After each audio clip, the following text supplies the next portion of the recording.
vocês? Espero que sim. Olha só, nós vamos fazer a correção das páginas 48, 49 e 50. Na última aula nós falamos sobre o cordel, né? Passamos algumas informações sobre a estrutura do cordel, que o cordel ele é rimado, é um poema rimado, geralmente feito em sextilhas, né? Que tem 6 versos cada estrofe. Nós aprendemos também que o cordel é uma história, né, do cotidiano, né, das pessoas, geralmente de pessoas simples, que pode falar de qualquer assunto, como política, né, o dia a dia, os contos, os causos, não é? E nós aprendemos também que o cordel ele é de origem portuguesa, né? Os portugueses, os colonizadores trouxeram aqui para o Brasil. Porém, no início, ele começou a ser contado lá na Europa. Lembram que a Pro falou? Então, nós vamos corrigir. Nós lemos o poema, né? O cordel aqui que chama-se A História e as Lendas do Futebol. E agora nós vamos corrigir as atividades que vocês fizeram. Espero que vocês fizeram, não é? Muito bem. Então, olha só. Qual é o assunto deste poema? O assunto já está no próprio título, né? A história e as lendas do futebol. Então, o assunto do poema é o futebol. 4. Releia a primeira estrofe e responda as questões. Vamos lá? Bola, bolinha, bolão, rolam no espaço e no chão, feito estrelas no céu. Faça chuva ou faça sol, brilha a luz do futebol no compasso do cordel. As bolas de futebol são comparadas a quê, pessoal? Nós acabamos de ler, as bolas de futebol são comparadas a estrelas no céu. É uma metáfora, né? Para comparar a bola com uma estrela, com aquilo que brilha, não é? Isso mesmo, uma metáfora é uma figura de linguagem que a gente usa como se fosse, né? Para dizer que alguma coisa parece com outra, comparando, né? Então, ele está comparando as bolas de futebol com as estrelas do céu. Letra B, por que é feita essa comparação? Ou seja, que características do elemento comparado está sendo atribuído às bolas de futebol? O que vocês acham que pode ser atribuídos aqui ao futebol, às estrelas? Porque as bolas de futebol, elas têm vários lugares, né, pessoal? Elas estão em várias partes do mundo, assim como as estrelas, né? Então, nesse caso aqui, a comparação ela é um pouco pessoal, né? Talvez você não vai responder a mesma coisa que eu estou respondendo.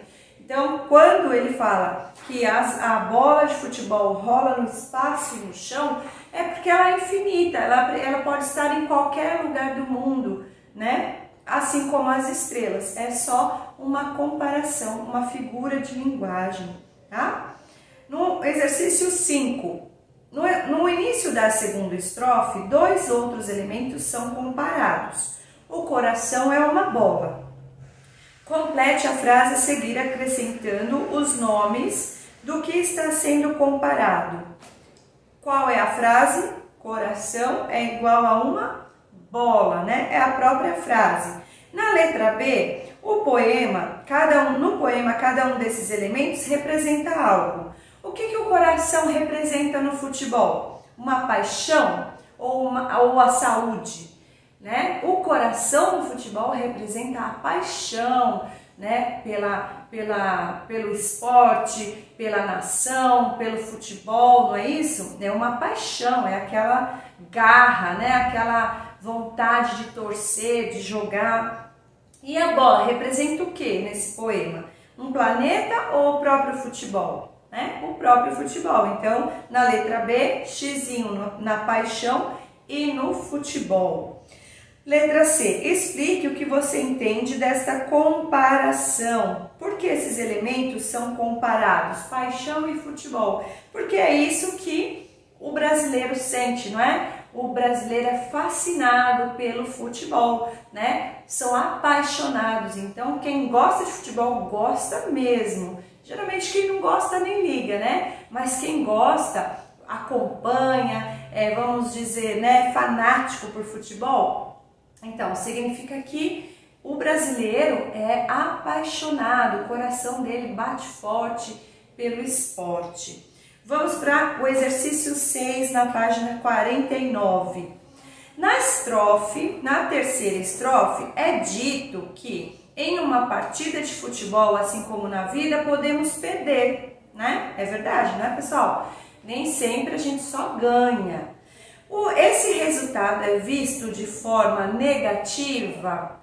O que vocês acham? Que perder é sempre negativo? Não, nem sempre, né? Assim como na vida. No futebol, talvez seja algo para se lamentar, não é verdade? Quando um time perde, ninguém quer que ele perca. Mas na vida, né? As perdas que a gente sofre, as frustrações, elas trazem o que para nós? Ensinamentos. Então, eu não sei como você respondeu aí, mas a perda, né? Não só o jogo, né? O que vale não é só ganhar, o que vale é jogar, não é? E quando a gente perde, a gente aprende. Então, reformule a sua frase, a sua resposta, se você fez. Se você não fez, faça, né? De acordo com o que o texto diz, que nem sempre perder é algo negativo, né? Às vezes nos ensina. Letra B, você concorda com a afirmação de que a derrota tanto ensina? Por quê? Escreva a sua opinião e depois compartilhe com os colegas. Acabei de falar, né? Depois nós vamos conversar sobre isso lá no Meet. Se você concorda que a derrota ensina, ela no mínimo ensina a jogar diferente, não é? Ensina a olhar os erros que nós cometemos para não cometê-los mais, não é assim? No jogo, em alguma coisa que a gente precisa ter muita capacitação para fazer algo, quando você erra, você aprende com aquele erro e não faz de novo, não é isso? Na vida também é assim, ok?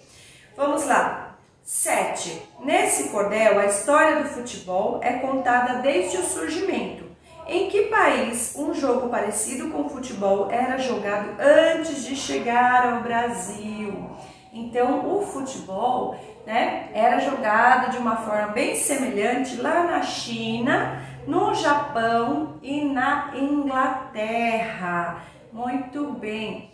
Então, a gente acha que futebol é coisa de brasileiro, né? O brasileiro se apropriou do futebol, porém, os primórdios, né, da história do futebol não é no Brasil, e sim em outros países como China, Japão e Inglaterra.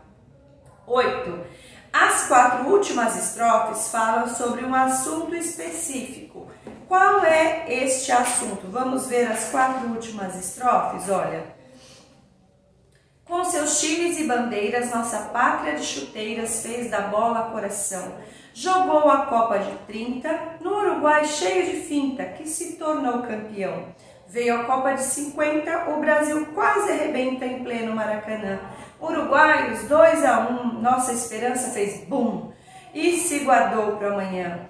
8 anos se passaram, muitos times se juntaram para formar a seleção. 58, Suécia, o Brasil fez peripécia e se sagra campeão. Nossos craques são Gilmar, Didi, Belinho e Vavá, Djalma Santos, Mané, Orlando, Zito e Zagallo, Newton Santos e o regalo de ter o jovem Pelé. Então está falando do que, pessoal? Nessas 4 últimas estrofes, da participação, né, da seleção brasileira nas Copas do Mundo. Nem todas que participamos, essas daqui de 58 não deu certo, né, de 50 não deu certo, mas na Copa de 58 o Brasil foi campeão. Então está falando do quê? Da participação da seleção brasileira nas Copas do Mundo. 9. Qual foi a primeira Copa do Mundo vencida pelo Brasil? Então, está falando da Copa de 58. Não foi a Copa de 30 nem a de 50, e sim a Copa de 58. 10. Onde ocorreu essa Copa e em que o Brasil... Onde ocorreu essa Copa em que o Brasil foi campeão? Copie os versos que comprovam a sua resposta. Acabei de ler para vocês, né? O Brasil foi campeão na Suécia. Então vamos lá, olha. É a penúltima estrofe. 8 anos se passaram, muitos times se juntaram para formar a seleção. 58, Suécia, o Brasil fez peripécia e se sagra campeão. Vocês têm que copiar toda a estrofe no exercício 10, ok? Aqui nós temos na página 50 o exercício 11. Muitos cordéis são declamados ou cantados pelos cordelistas, deixando evidente que esses versos têm musicalidade. Eu falei para vocês que no início não, eles ainda utilizam, né, dessa ferramenta que é a música para atrair as pessoas a ouvirem os cordéis e também a comprarem os folhetos de cordel, não é? As estrofes têm o mesmo número de versos? Explique a sua resposta. Sim, todas as estrofes têm um número de versos. Qual é? É a sextilha, ou seja, eles têm 6 versos em cada estrofe, né? É uma característica da estrutura do cordel, tá certo? Letra B. Para observar o ritmo do poema, ouça a leitura em voz alta que o professor vai fazer, olha. Então, o cordel, ele é ritmado. Se você ver aqui, acho que na apostila de vocês não está demarcado, mas está assim, olha, eu vou fazer a leitura conforme deveria ser. Com seus times e bandeiras, nossa pátria de chuteiras, fez da bola coração, jogou na Copa de 30, no Uruguai cheio de finta, que se tornou campeão. Então, olha só, há 3 pares de palavras que rimam. Vocês vão usar as cores verde, amarelo e azul para identificar as palavras. Olha só. Então, nós temos bandeiras, chuteiras, que rimam entre si. Nós temos coração e campeão. Vocês vão pintar de outra cor, verde, amarelo e azul. E temos a palavra 30 e também a palavrinha finta. Então, vocês percebem que na estrutura do cordel existe aí uma rima, né? É um poema rimado na linguagem poética. Os cordelistas utilizam da rima para estruturar o cordel, porque na hora que eles falam, geralmente é bem rápido, geralmente é bem pontuado as estrofes. Na hora de falar, a rima ela combina, né, entre si o texto e é mais agradável. É uma estrutura, é uma forma, né, diferente de outros poemas. Tem poemas que não são rimados, mas o cordel é uma característica do cordel ser bem rimado e bem ritmado também.